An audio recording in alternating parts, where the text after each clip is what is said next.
कुछ स्क्रीनशॉट्स में आज आपको दिखाऊंगी जो कि ऑफिशियल दिल्ली यूनिवर्सिटी की नोटिफिकेशंस हैं।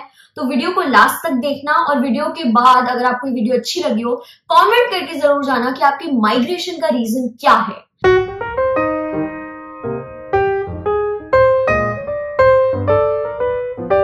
हाय everyone, this is Nandini Sharma. Welcome back to my YouTube channel. बहुत ही सारे बच्चे अपने कॉलेजेस से परेशान हैं। ऑफ कैंपस, साउथ कैंपस के हर बच्चा जो है वो नॉर्थ कैंपस आके पढ़ना चाहता है। मुझे नहीं पता क्यों।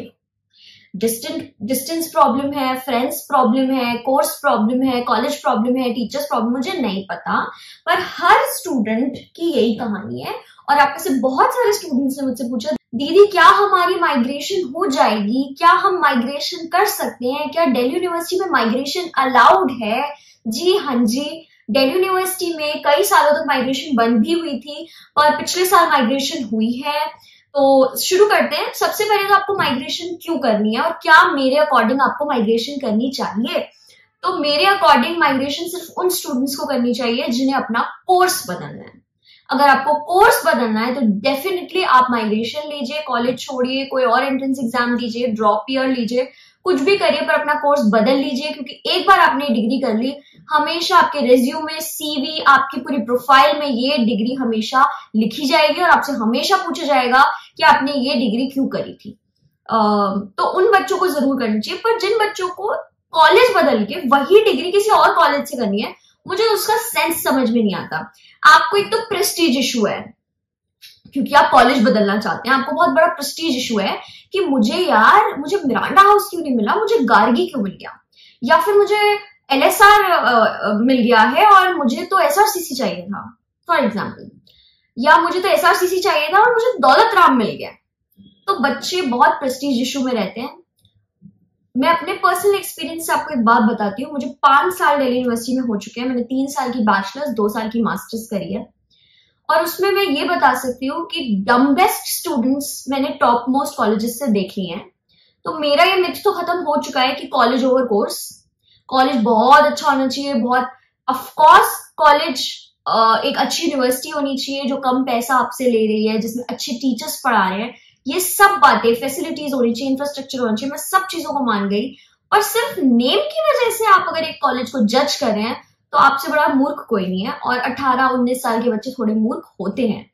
तो मुझे लगता है कि आपको ये थोड़ा माइंडसेट चेंज की जरूरत है कि सिर्फ कॉलेज के नेम से कुछ नहीं होता है। आपकी स्किल्स, आपकी मेहनत, आपका हार्डवर्क, आपकी कंसिस्टेंसी और आपकी परसेवरेंस, कि जब आप हार जाते हैं तो आप फिर से उठ के खड़े होकर फिर वही फाइटर बनते हैं, वो आपको एक चैंपियन बनाता है। ना कि आपके कॉलेज का नेम टैग, ना कि आपके कॉलेज की टीचर्स, ना कि आपके कॉलेज के फेस्ट, इस सबसे कोई फर्क नहीं पड़ता। इन केस आपको माइग्रेशन फिर भी करानी है, आपके डिफरेंट रीजंस हो सकते हैं जो आप कमेंट करके जरूर जाएंगे कि आपके माइग्रेशन का रीजन क्या है, so that I can understand the place you are coming from for the migration. कुछ स्क्रीनशॉट्स यहाँ लगा रही हूँ। लास्ट ईयर माइग्रेशन हुई है। माइग्रेशन फर्स्ट सेमेस्टर के बाद नहीं होती, फर्स्ट सेकेंड सेमेस्टर यानी कि फर्स्ट ईयर के बाद ही आप माइग्रेशन करा सकते हैं। बेटे माइग्रेशन में ना मेरिट बनती है।